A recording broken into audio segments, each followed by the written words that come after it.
Now, one of the important things that I tell students to begin with, either be it in a media aesthetics course or in a course about videotaping correctly or being a good videographer, is that you never ever use the zoom function on your camcorder.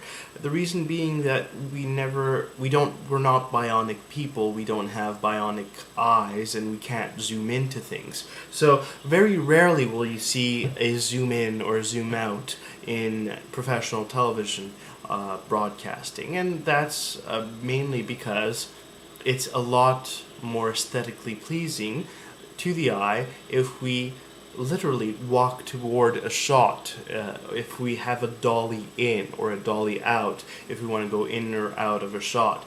And that's a principle that a lot of people forget. We seem to overuse the zoom button, and the zoom button is unfortunately what distinguishes a lot of the time professional video from an amateur one.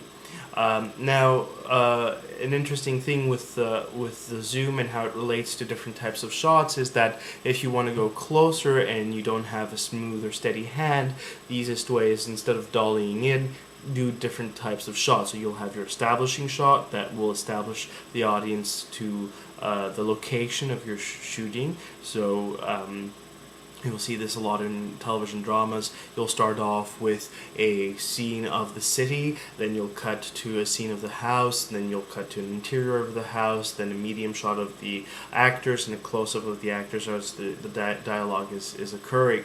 And so that sort of establishes the audience. It sort of sets a nice cozy feeling that, okay, this is where we are, this is where we're going, and this is what's happening.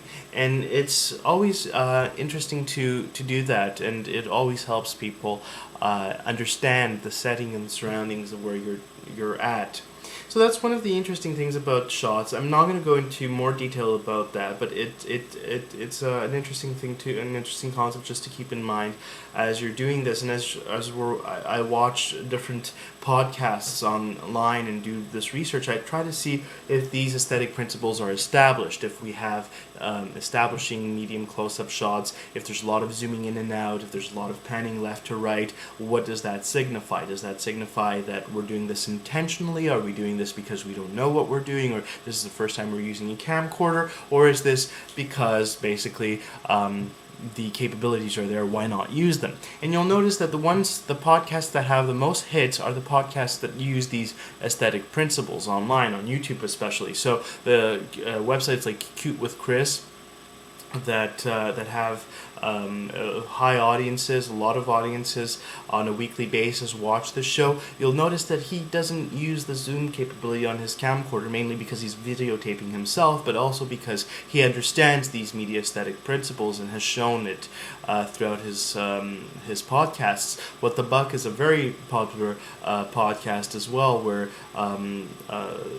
we have this sort of TMZ, gossip, ET, or Access Hollywood-esque type of guy, dressed always in a suit, very professional, looking at the camera with a blue screen in the back with chroma keying, where he talks about different celebrities, and it's quite professional. So these media aesthetic principles that are established in professional realms are also being mimicked and used by these, for lack of better words, amateurs. So a lot of this is not coincidental. You'll notice that the podcasts that don't have as many hits do use these shots, these media aesthetic use these media aesthetic principles. Lonely Girl 15 was one of the better examples of this. It turned out that this girl that videotaped herself with her vlog on a weekly basis was an actor hired to do these videos, but one of the interesting things is that people started questioning the authenticity of these videos because the media aesthetics were quite pristine. The colors were good. The lighting was very good. She had 3-point lighting most of the time. The framing was quite interesting. It wasn't, setting somebody in the middle of the frame and she was off to the side. She had some look space to the left or right of her. She was in the rule of thirds. And And that sort of made people question the authenticity of this podcast. Well, a lot has happened since Lonely Girl 15, and media aesthetics has become basically the norm. If you want your video to get hits, if you want to have people go visit you, you need to have a proper lighting technique, proper visual technique, shooting technique, and editing technique. Also, your audio needs to be pretty pristine, because if you can't hear the person speaking, then there isn't really anything to watch, is there? I have noticed that my videos have had substandard quality audio, and I do apologize for that. But again, I'm trying to assume the position of a person that doesn't have much and is using the bare minimum. So I'm using basically the webcam that's on my computer, the microphone that's there, and QuickTime that has wonderful compression software that records with a click of a button. I just press record and it's done. It's as simple as 1, 2, 3, and uploading this onto YouTube is quite a piece of cake. I mean, it's not difficult at all.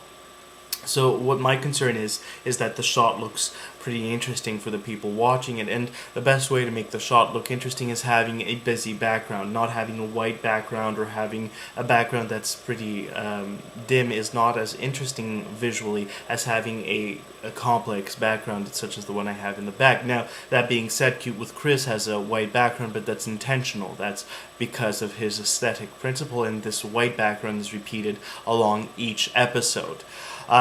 So I spoke briefly about the rule of thirds. The rule of thirds is this idea that the screen is split up into two sections here and two sections here. So 2 sections vertically and 2 sections horizontally, and the important elements are placed in the intersections of those 2 lines. So if I want to capture the audience's attention, I am on the left third.